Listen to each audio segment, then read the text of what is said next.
Oi, Andrino. Rafael Bessa, SBT, TV Serra Dourada. Essa é uma vitória importante por conta da retomada da liderança, mas eu quero voltar um ponto atrás. Porque depois daquele jogo contra o Vila Nova, você não falou e você foi muito criticado por conta disso. E agora é uma oportunidade para a gente saber de você o que aconteceu. E também no jogo contra o Vila Nova, o presidente do Vila, ele fez críticas em relação a você, vou abrir aspas, te chamou de leão de túnel. Como você viu tudo isso? Mas, por favor, primeiro fala por que você não falou depois do jogo contra o Vila. Boa noite, Rafael. Boa noite a todos que estão aqui presentes. Boa noite ao nosso torcedor que está acompanhando também a coletiva. Eu não pude, na verdade, estar ali no pós-jogo, porque minha esposa está de 9 meses de gestação, são 38 semanas já, e ela já vem nas últimas semanas, na verdade, com bastante recorrência eles chamam de contração de treinamento, né? E ela durante o jogo já tinha me mandado mensagem falando que não estava legal, e eu ainda consegui segurar o jogo todo ali, mas me comprometi que ao final do jogo eu sairia. Expliquei para todos aqui internamente, né, que é por um motivo que foge daquilo que eu posso controlar, né? Um filho para nascer, todo mundo que é pai aqui, todo mundo que é mãe sabe o quanto é importante. Então, naquele momento eu não pude falar por isso, né? Eu tive que correr para casa, fui com ela para a maternidade, e lá ela foi medicada e continua a qualquer momento podendo nascer, né?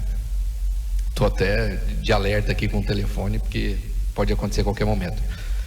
Bom, em relação ao que o presidente do clube adversário falou, o leão de túnel não é o problema, sabe? O leão de túnel é porque aqui ele agiu com muito desrespeito com todos os funcionários, com xingamento, e eu sou sanguíneo também, né? Não estou aqui para aceitar nenhum tipo de desaforo ou de xingamento. Na verdade, o que preocupa na fala dele é sobre o termo que ele me chama de forasteiro, né? Será que o Paulo Turra, que é gaúcho, é forasteiro? Será que o Alarcon Pacheco, o executivo dele, meu amigo pessoal, excelente profissional, é forasteiro porque ele é de Alagoas? Será que o Frontini, que é um excelente profissional também, que estava com ele até agora há pouco, né, é um forasteiro? Será que quando os cantores sertanejos de Goiânia, talentosíssimos, vão a São Paulo, vão a Belo Horizonte, eles são forasteiros? Eu não sei em que mundo que ele está vivendo, né? Literalmente eu não sei em que mundo que ele está vivendo. Mas ele é uma pessoa que costuma agir dessa forma, né? Ele que fala tanto de Deus agiu com preconceito e discriminação em relação a mim, mas eu vou agir de forma diferente, né? Eu prefiro não falar sobre ele, né? E a gente seguir a coletiva, porque ninguém conhece ele, então não me preocupa. Andrino, Caio Muniz, Rádio Bandeirantes. Essa semana até teve a informação de que o Goiás não iria fazer mais nenhum movimento nessa janela. Eu te pergunto isso atrelado com a questão do elenco, né? Que hoje, por exemplo, com o Anselmo suspenso, o Goiás até que não tinha um centroavante de ofício para até entrar na partida. Veja bem, o Anselmo é um atleta que, se você pegar os últimos 4 ou 5 anos dele, né, ele tem uma performance muito grande de jogos, né, de número de jogos. É um atleta que geralmente, para ele ficar fora de jogo, é o que aconteceu aqui agora, né? No jogo de hoje ele está fora por 3 cartões. É um atleta que se lesiona pouco, é um atleta que se cuida muito, né? Um atleta experiente.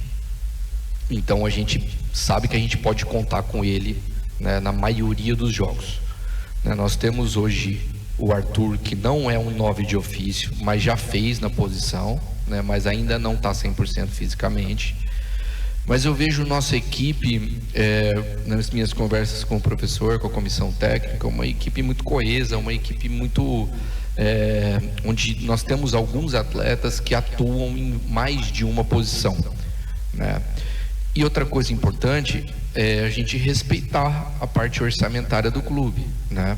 Nós fizemos movimentos muito importantes na janela, né? Nós trouxemos o Wellington Rato, né? Nós trouxemos o Tite, um jogador multicampeão, nós trouxemos o Moraes, nós trouxemos o próprio Benítez.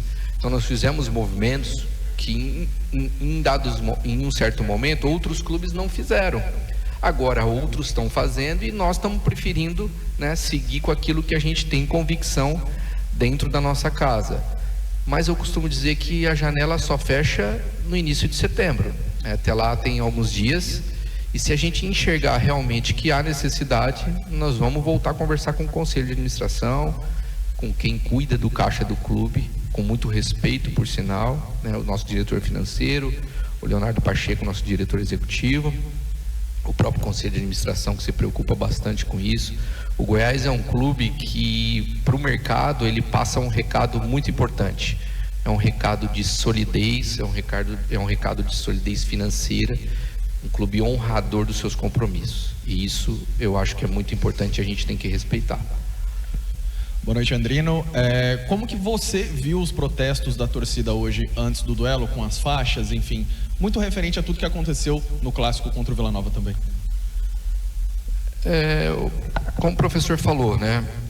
Quando não existe a vitória no clássico, o nosso torcedor ficou muito chateado, né? Nós internamente também ficamos muito chateados, né? Não era aquilo que a gente queria. Todo protesto ele é válido desde que ele seja feito de forma tranquila, sem agressão física, moral, né? E o nosso torcedor ele tem direito. Hoje ele trouxe as faixas, né? Eu li as faixas, inclusive, eu vi que falava sobre o clássico, né? E falava também que o título é uma obrigação, né?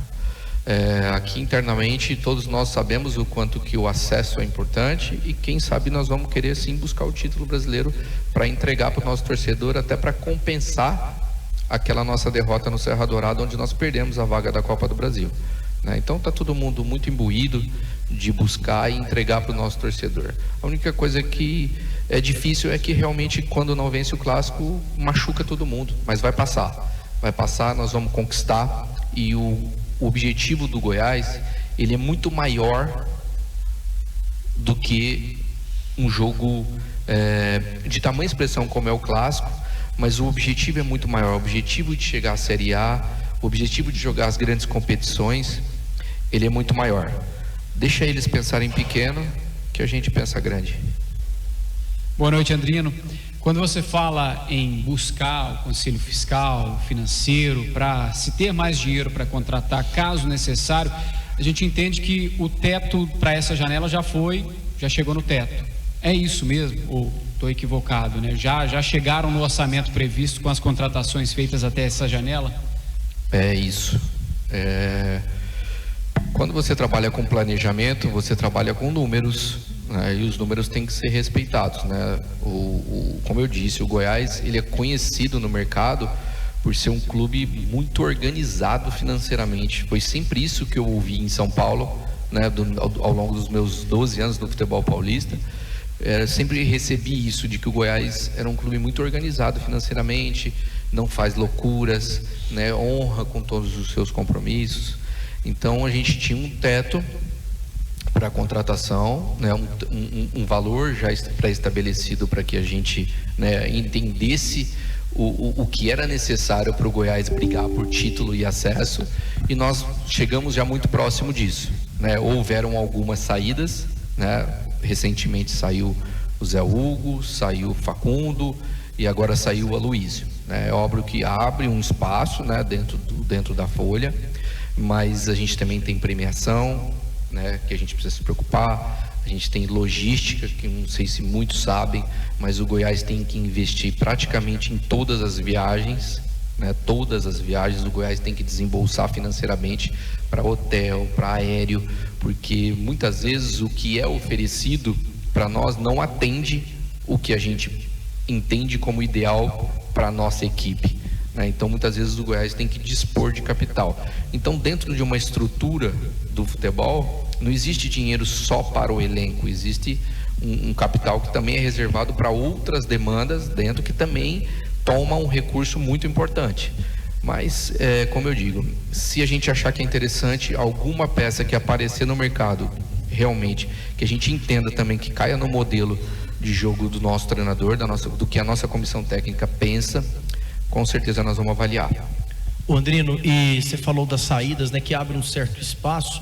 Mais saídas podem acontecer ainda nessa janela? Alguns jogadores que não estão sendo aproveitados, como o Rodrigo, o Lucas Lovati, enfim? Veja bem, são, como você citou, 2 grandes jogadores, né? O Rodrigo ainda não conseguiu performar devido às lesões, né, que aconteceram. Acho que deu um pouquinho de azar ali, uma lesão que recorreu 1, 2, 3 em seguida. O próprio Lovati, que perdeu um pouco de espaço também, são excelentes atletas, né? Que o mercado está de olho, com certeza. Já tivemos várias consultas de outros clubes, né? Mas a gente entende também que o nosso elenco hoje está bem enxuto, né? Você vê que a gente não tem tantas opções em tantas exposições, mas a gente optou pela qualidade, né? Eu sou daqueles que eu acho que um elenco bom se monta com qualidade, não com quantidade, né? Então, assim, não vou descartar nenhuma possível saída, porque o mercado ele é muito rápido, né? Às vezes alguma equipe aí que tem algum atleta machucado, que não estava esperando uma lesão dessa, aí faz um movimento, vem buscar talvez alguém aqui, mas eu acho difícil mais alguma saída. Eu tinha separado 2, mas a primeira já foi respondida, eu vou fazer só a do Paulo. O clima tá bom no clube, principalmente entre os jogadores, quer saber dessa parte de bastidor? Olha, o clima é excelente. Até na hora que nós fechamos ali, que o professor falou, eu também dei uma breve fala e o Tite pediu a palavra, o próprio Tadeu também fala direto. O Tite justamente bateu nisso, no quanto que é difícil encontrar um grupo. Quando eu falo grupo, eu não estou falando só atletas, tá? Eu estou falando atletas, staff, diretoria, todo mundo que está envolvido, seguranças, rouparia, DM. Nós, graças a Deus, conseguimos ter um grupo muito de homens, de pessoas de boa energia, todo mundo buscando o mesmo objetivo, todo mundo lutando um pelo outro, e isso não é fácil no futebol, não é fácil. Eu estou muito feliz com tudo que vem acontecendo. Eu acho que o Goiás tem um ambiente hoje muito saudável mesmo, e tomara que isso persista para que a gente entregue para o nosso torcedor o objetivo principal. Fim da entrevista.